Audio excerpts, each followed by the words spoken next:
Et oui, ils sont champions, nous sommes champions. Les Bleus ont réitéré l'exploit de 98, victoire en finale contre la Croatie 4-2 au terme d'un match haletant. Et ensuite, la folie au cœur du stade Loujniki de Moscou, la pluie qui se met à tomber en même temps que les confettis dorés et les joueurs de l'équipe de France qui peuvent enfin toucher cette Coupe du Monde, se l'approprier. Cyril de la Morinerie, vous avez commenté cette finale en direct sur Europe 1 avec Simon Rubin. Vous avez suivi les Bleus pendant toute leur épopée. Alors, qu'est-ce qui s'est passé après, dans la soirée et dans la nuit? On a très envie de le savoir.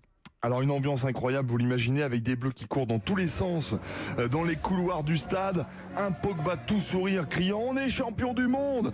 Des joueurs qui débouchent le champagne, aspergent tous ceux qui sont sur leur passage.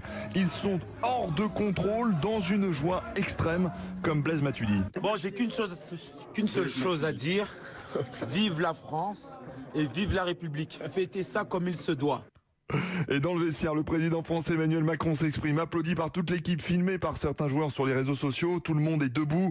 Antoine Griezmann a revêtu le nouveau maillot bleu avec ce coq surmonté de 2 étoiles. Les anciens de France 98, Lilian Thuram, Laurent Blanc ou encore Marcel Desailly viennent les féliciter, heureux d'avoir enfin des successeurs. Tout le monde est sous le charme de cette jeune et brillante équipe de France, emmenée notamment par le phénomène, le buteur en finale, que Pelé d'ailleurs a félicité hier soir dans un message sur Internet, Kylian Mbappé. On est fiers. Après, c'est tout ce que j'ai rêvé. Je suis super fier au moment où je marque, surtout que c'est un but qui nous permet de prendre le large. Donc on se dit que voilà, ça sent bon. Donc ouais, c'est un but énorme. Franchement, en finale de Coupe du Monde, c'est quelque chose de grand. Ouais. Donc c'est une grosse étape, la plus grosse de ma carrière pour l'instant, mais ça reste quand même une étape et j'espère continuer comme ça. Et les Français quittent ensuite le stade dans une liesse indescriptible. Les voilà dans le car. Le trophée passe de main en main. Ce n'est pas un vulgaire objet, hein. C'est bien la Coupe du Monde que les Français sont en train de ramener à Istra. Alors Benjamin Mendy, assis à côté d'Antoine Griezmann, filme la scène et chambre le jeune Dembélé, connu pour avoir passé beaucoup de temps sur Football Manager avec son équipe désormais célèbre de Winchester. On a réussi le business, les gars. On a réussi. On va dire elle est très lourde. Non, je crois pas, non. Puis on ramène ça où? À Winchester. Oui, à Winchester. Dans le Wessex.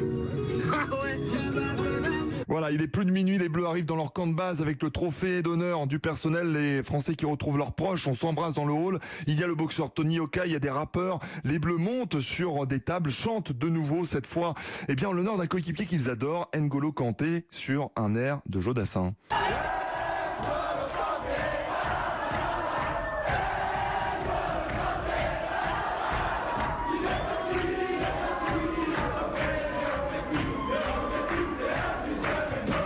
Que les Bleus ont rendez-vous tout à l'heure après une nuit de fête qu'ils ne sont pas prêts d'oublier.